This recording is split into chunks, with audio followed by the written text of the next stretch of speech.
Hello friends, मैं अजीत कुमार अपने study channel में आप लोगों का स्वागत करता हूं। दोस्तों, एक बार फिर से मैं आप लोगों के लिए महत्वपूर्ण कंप्यूटर जीके क्लास लेकर आया हूं, जो आगामी कॉम्पिटिटिव एग्जाम के लिए काफ़ी महत्वपूर्ण है। दोस्तों, जल्दी से वीडियो को स्टार्ट करते हैं। देखते हैं महत्वपूर्ण प्रश्न। पहला प्रश्न देखते हैं। फर्स्ट प्रश्न है, कंप्यूटर के विभिन्न अवयव एवं उनके मध्य संबंध को कंप्यूटर की खाली स्थान कहते हैं। तो इसका आंसर बनेगा दोस्तों ऑप्शन नंबर ए जो है करेक्ट होगा। क्या कहते हैं? तो संरचना कहते हैं। संबंध को, उनके मध्य संबंध को कंप्यूटर की संरचना कहते हैं। इसका आंसर होगा संरचना। देखते हैं सेकंड प्रश्न। सेकंड प्रश्न है, खाली स्थान यूनिट मनुष्य द्वारा समझे जाने वाले डेटा और प्रोग्रामों को ऐसे रूप में बदल देती हैं जिसे कंप्यूटर प्रोसेस कर सकता है।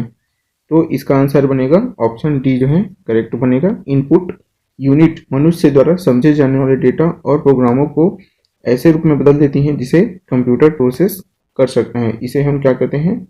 इनपुट। इनपुट कहते हैं। इसका आंसर होगा इनपुट। देखते हैं थर्ड प्रश्न।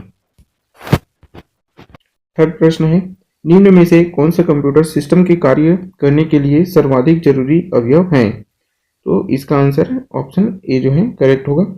इनपुट यूनिट जो है सिस्टम, कंप्यूटर सिस्टम के कार्य करने के लिए सर्वाधिक महत्वपूर्ण है, तो यह है इनपुट यूनिट।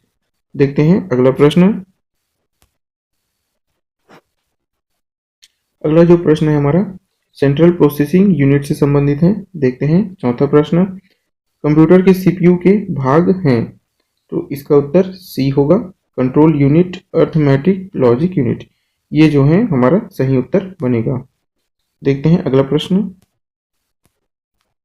अगला प्रश्न है पांचवा, सीपीयू का संक्षिप्त रूप है, तो इसका आंसर होगा सेंट्रल प्रोसेसिंग यूनिट। ए सी ऑप्शन जो है इसका करेक्ट उत्तर बनेगा। देखते हैं छठवां प्रश्न।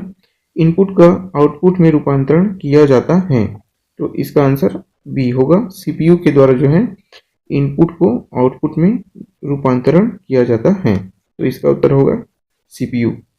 देखते हैं अगला प्रश्न। अगला प्रश्न है 7, डेटा और प्रोग्राम कंप्यूटर में कहाँ स्टोर होते हैं? तो इसका आंसर होगा ऑप्शन डी जो है करेक्ट होगा। सीपीयू में जो है ये जो डेटा और प्रोग्राम जो है स्टोर होते हैं। इंपॉर्टेंट प्रश्न याद रखेंगे। देखते हैं अगला प्रश्न। अगला प्रश्न है 8, निम्न में से सीपीयू का कौन सा कार्य है?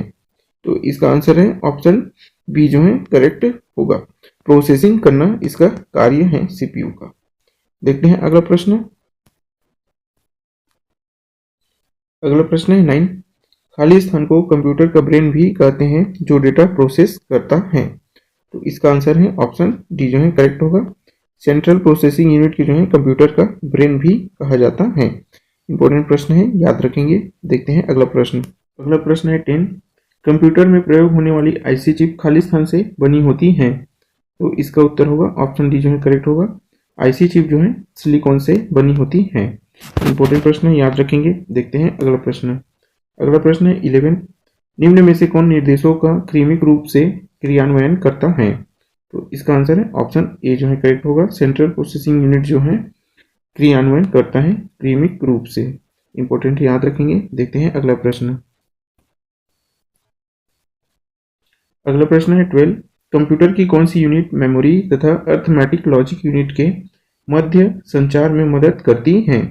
तो इसका आंसर है ऑप्शन डी। सीपीयू जो है मेमोरी यूनिट तथा अर्थमेटिक लॉजिक यूनिट के मध्य संचार में मदद करती है, तो वो है CPU, central processing unit. Important प्रश्न याद रखेंगे। देखते हैं अगला प्रश्न। अगला प्रश्न है 13, प्रोसेसर में एक कंट्रोल यूनिट और एक खाली स्थान शामिल होता है, तो इसका आंसर सी होगा। अर्थमेटिक लॉजिक यूनिट जो है यहाँ पर होता है। प्रोसेसर, कंट्रोल यूनिट और अर्थमेटिक लॉजिक यूनिट यहाँ पर शामिल होते हैं। इंपॉर्टेंट प्रश्न है याद रखेंगे। देखते हैं अगला प्रश्न। अगला प्रश्न है 14, एएलयू के मुख्य फंक्शन क्या होते हैं? तो इसका आंसर है ऑप्शन ए जो है करेक्ट होगा। अर्थमेटिक और लॉजिक यूनिट ऑपरेटर्स को प्रदर्शित करना, इसका कार्य होता है। एएलयू का कार्य अर्थमेटिक और लॉजिक यूनिट ऑपरेटर्स को प्रदर्शित करना, एरिथमेटिक लॉजिक यूनिट। अगला प्रश्न देखते हैं। अगला प्रश्न है 15, कंप्यूटर का कौन सा भाग गणना एवं तुलना के लिए इस्तेमाल होता है? तो इसका आंसर है ऑप्शन ए जो है करेक्ट है। ALU जो है इसका प्रयोग किया जाता है गणना और तुलना करने के लिए। ALU एरिथमेटिक लॉजिक यूनिट का प्रयोग होता है। इंपॉर्टेंट है, याद रखेंगे। देखते हैं अगला प्रश्न। अगला प्रश्न है 16। कौन सी यूनिट संयोजन डिजिटल इलेक्ट्रॉनिक सर्किट है जो इंटीजर बाइनरी संख्याओं पर अर्थमेटिक तथा बिट वाइज ऑपरेशन को करती है? तो इसका उत्तर ऑप्शन डी है, ALU ही इसका आंसर होगा, एरिथमेटिक लॉजिक यूनिट। देखते हैं अगला प्रश्न। अगला प्रश्न है 17। निम्न में से कौन सा डेटा स्थान को स्टोर करने का एक छोटा सेट है जो कंप्यूटर प्रोसेसर का एक हिस्सा है और निर्देश स्टोरेज एड्रेस या किसी भी प्रकार का डेटा रख सकता है? तो इसका आंसर है ऑप्शन ए, रजिस्टर जो है इसका सही आंसर होगा। देखते हैं अगला प्रश्न। अगला जो प्रश्न है वो कंट्रोल यूनिट से संबंधित है, तो देखते हैं इंपॉर्टेंट प्रश्न। 18 प्रश्न है CPU का वह भाग जो अन्य किसी सभी कंप्यूटर कंपोनेंट्स की गतिविधियों को कोऑर्डिनेट करता है क्या कहलाता है? इसका आंसर सी होगा, कंट्रोल यूनिट कहलाता है। देखते हैं अगला प्रश्न। अगला प्रश्न है 19। दूसरी इकाइयों को नियंत्रित करने के लिए कंट्रोल यूनिट उत्पन्न करती हैं? तो इसका आंसर है ऑप्शन ए, कंट्रोल सिग्नल्स भेजती हैं कंट्रोल यूनिट। इंपॉर्टेंट याद रखेंगे। देखते हैं अगला प्रश्न। अगला प्रश्न है डिजिटल कंप्यूटर की कंट्रोल यूनिट को क्या कहते हैं? तो इसका आंसर है ऑप्शन ए, क्लॉक कहते हैं। इंपॉर्टेंट है, याद रखेंगे। देखते हैं अगला प्रश्न। अगला प्रश्न है 21। निम्न में से कौन से कंट्रोल यूनिट का एक कार्य नहीं है? तो इसका आंसर है ऑप्शन बी जो है करेक्ट होगा, निर्देशों की व्याख्या करना यह कार्य नहीं है। निर्देशों को पढ़ना, निर्देशों को प्रोसेस में लाना, ऑपरेशन को निर्देशित करना, ये तीनों काम है और ये काम नहीं है, यही हमारा आंसर होगा। देखते हैं अगला प्रश्न। अगला प्रश्न है 22। निम्नलिखित में से कौन से कंप्यूटर प्रणाली में एक महत्वपूर्ण सर्किट है जो प्रोसेसर के संचालन का निर्देशन करता है? तो इसका आंसर है ऑप्शन डी, कंट्रोल यूनिट जो है कंप्यूटर प्रणाली में महत्वपूर्ण प्रोसेसर संचालन निर्देशित करता है। इंपॉर्टेंट प्रश्न है, याद रखेंगे। देखते हैं अगला प्रश्न। अगला प्रश्न है 23। निम्न में से किस डिवाइस में कंट्रोल यूनिट और प्राइमरी मेमोरी स्थित हैं? तो इसका उत्तर ऑप्शन डी, CPU में जो है यह मौजूद होता है, प्राइमरी मेमोरी और कंट्रोल यूनिट। देखते हैं अगला प्रश्न। अगला प्रश्न मेमोरी यूनिट से है। देखते हैं प्रश्न 24 से।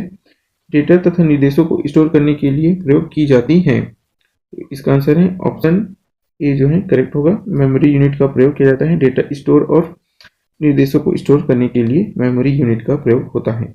देखते हैं अगला प्रश्न। लास्ट और अंतिम प्रश्न है मेमोरी अनुक्रम में खाली स्थान का स्थान सबसे ऊंचा होता है? तो इसका आंसर ऑप्शन ए, रजिस्टर का होता है सबसे ऊंचा स्थान। इस प्रकार से मैंने कंप्यूटर के महत्वपूर्ण 25 प्रश्नों को सोल्व करा दिया हूँ। वीडियो पसंद आए तो वीडियो को लाइक कर दें, अपने दोस्तों में शेयर कर दें ताकि उन्हें भी स्टडी करने में मदद मिल सके। चैनल में पहली बार आए तो चैनल को सब्सक्राइब कर दें, बेल आइकन को भी प्रेस कर दें ताकि नए वीडियो का अपडेट आपको